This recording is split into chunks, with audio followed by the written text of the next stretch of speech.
저는 한국경제TV의 신인규 기자고요. 지금 잭슨홀 미팅에서 파월 연준 의장의 이 미팅 연설이 있습니다. 이번 주제는 이 경제 정책의 제약 요인을 재평가하는 자리고요.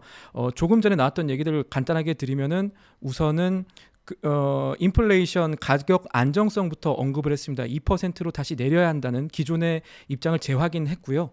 이제 제가 들으면서 하나하나 이제 해석해야 될 부분들을 설명을 드리겠습니다. heaviest on those who are least able to bear them.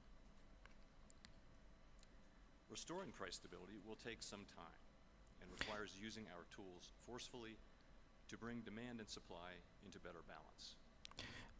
지금 price stability라고 얘기하는 것은 이제 물가 안정을 위해서 어떤 일들을 해야 되느냐에 대한 얘기들을 지금 하고 있는 것이고요. Reducing inflation is likely to require a sustained period of below trend growth. 지금 성장을 생각했을 때 지금 긴 여정이 될 거란 얘기들을 지금 하고 있는 겁니다. While higher interest rates, slower growth, and softer labor market conditions will bring down inflation, they will also bring some pain to households and businesses. 지금 현재 상황에서 그러니까 이 금리가 높아져야 하고 인플레이션을 잡기 위해 금리가 높아져야 하고 그리고 그 경우에 금리를 올리게 되면은 일어나게 되는 여러 가지 것들이 미국의 가계에는 약간의 고통이 따를 수 있다라는 얘기를 하고 있습니다. These are the unfortunate costs of reducing inflation. 그것이 인플레이션을 잡기 위해서 우리가 치러야 되는 비용이라는 얘기를 하고 있고요. But a failure to restore price stability would mean far greater pain. The U.S. economy is clearly slowing from the historically high growth rates of 2021, which 전반적으로 지난해 잭슨홀 미팅에서랑 약간 분위기가 다른데 지금 현재 시장의 경제 상황이 조금 둔화하고 있다라는 얘기부터 지금 초반부에 시작을 하고 있습니다. reflected the reopening of the economy following the pandemic recession. While the latest economic data have been mixed, in my view, our economy continues to show strong underlying momentum.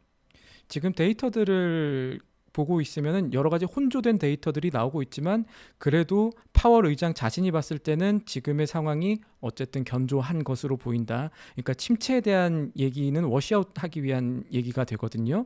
지금 개인의 의견임을 전제로 했습니다만 미국 경제는 아직까지는 어려움이 있지만 괜찮다라는 얘기를 하고 있습니다. The labor market is particularly strong, but it is clearly out of balance, with demand for workers substantially exceeding the supply of available workers. 지금 미국의 고용 상황들 얘기하고 있습니다. 이제 고용 상황은 기본적으로 현재까지 미국에서 금리를 올릴 수 있는 그러니까 물가 안정을 위해서 약간의 이 실업률을 감소할 수 있을 정도의 환경이 되고 있거든요. 이 부분에 대한 얘기들을 계속하고 있습니다. So, we are moving our policy stance purposefully to a level that will be sufficiently restrictive to return inflation to 2%. 지금 필립스 곡선 얘기를 잠깐 드려야 될 것 같아요. 그러니까 요거는 약간 경제학적인 얘기일 수도 있는데 국내선 필립스 곡선이라고 번역이 되는 부분입니다.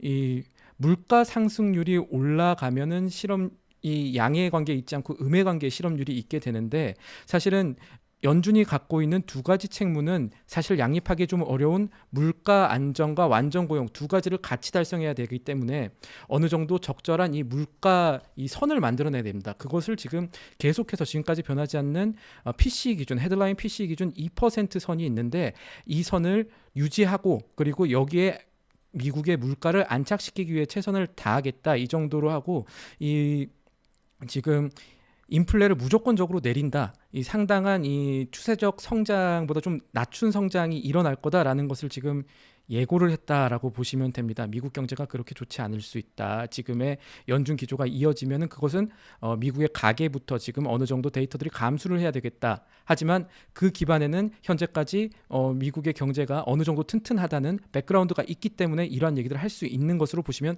되겠습니다. 그래서 지금까지 리스트릭티브라고 하면은 상당한 제약적 금리를 얘기를 했는데 이거는 금리 좀 올라가는 기조가 한동안 지속이 될 거다라는 얘기입니다. At our most recent meeting in July, 7월 FOMC 얘기하고 있죠. target range for the federal funds rate to 2.25% to 2.5%, which is in the summary of economic projections range of estimates of where the federal funds rate is projected to settle in the longer run.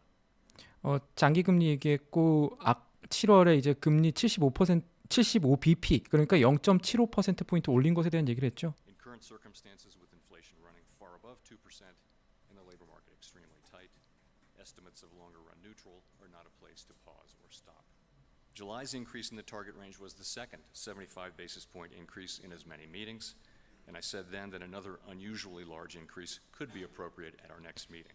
그리고 지금 9월에도 그 7월에 말했던 거 사실은 반복하고 있는 겁니다. 7월 FOMC 제가 생중계해드렸을 때 그 당시에도 상당히 9월 그러니까 다음 FOMC 미팅인 9월에서도 상당히 큰 폭의 인상이 가능하다라고 했는데 이거는 톤을 좀 봐야 될 게 50pp도 지금 연준에서는 큰 폭의 인상이고요. 75bp 역시 큰 폭의 인상입니다. 그래서 연방기금금리 FFR 기준으로 움직이고 있는 미국의 페드워치 그러니까 미국의 금리 인상 확률을 계산하는 것에서는 아직까지도 한쪽으로 쏠리지가 않았습니다. 50pp인지 75pp인지 아직은 시장이 확실하지 못하고 있는 상황입니다. 물론 오늘 뭐 패트릭 하커 연은 총재 같은 경우에는 어떤 말을 했냐면은 지금 상황에서는 뭐 침체가 있다고 해도 좀 어느 정도 얕을 것이고 그리고 라파엘 보스텍 애틀랜타 총재 같은 경우는 지금 동전을 던져서 이 확률을 봐야 되는 상황 그 정도로 지금 데이터가 완전히 나오지 않았기 때문에 한쪽으로 쏠리진 않지만 자신은 조금 린한다라는 표현을 했습니다. 그러니까 이거 무슨 말이냐면 조금 기대고 있는 것은 개인적인 뷰로는 50bp가 9월에 있을 것이라고 본다라는 말도 오늘 잠깐 나오기는 했었습니다. 이거를 참고해 두시고 지나가는 이 앞으로 있을 얘기들을 한번 보시게 되죠.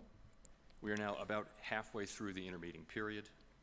Our decision at the September meeting will depend on the totality of the incoming data and the evolving outlook. 이거는 저번에 했던 말이랑도 상통을 하는데요. 연준은 지금 정책 기조를 큰 틀에서 정했습니다만 무조건 데이터를 보지 않고 최종 금리 도달하기 위해서 무조건 75bp를 다음에 올린다 이렇게 정해두지 않았다는 얘기입니다. 시장의 상황에 상당히 유연하게 대처하겠다는 이야기를 하고 거기에서 항상 나오는 게 인커밍 데이터들을 판단하겠다는 겁니다. 그리고 여기서 부연해서 하나 말씀드리면 오늘 PCE라고 합니다. 그 미국의 연준이 가장 중요하게 생각하는 물가 데이터 PCE가 생각보다 시장의 기대보다는 조금 좋게 나왔다는 점도 참고로 하셔야겠습니다. 지금은 PC 같은 경우는 전월비 데이터를 봐야 되는데 전월비에 살짝 줄어들게 되었거든요. 그럼에도 불구하고 연율 기준으로는 6.3% 증가 아직도 상당히 높습니다.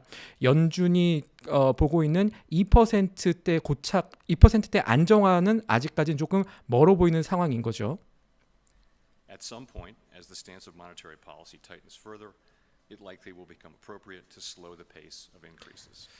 이거는 시장에서 해석을 조금 봐야 되는데 물론 이제 동어 반복이긴 합니다. 7월에 했던 말 동어 반복이기는 하고 이 말 때문에 랠리가 좀 시작되기도 했었는데 미국 증시에 어느 순간이 오면 미국의 금리 인상을 조금 슬로우 다운 그러니까 좀 둔화시켜야 되지 않느냐라는 얘기를 이번 자리에서도 했습니다.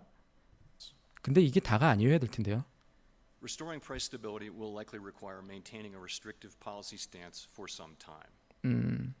The historical record cautions strongly against prematurely loosening policy.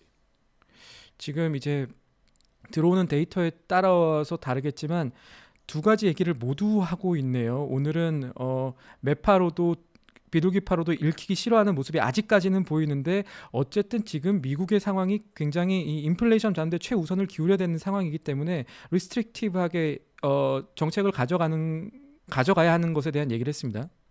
Committee participants' most recent individual projections from the June SEP 6월 SEP라고 하는 것은 6월 경제 전망 얘기라는 것인데요. 이때 이 최종 금리들 그리고 장기 금리들이 3월에 비해서 지금 상향이 됐었죠. 그러니까 이거는 쉽게 생각하시면은 지금 연준이 했던 일들에 대한 반복을 보시면 되고요.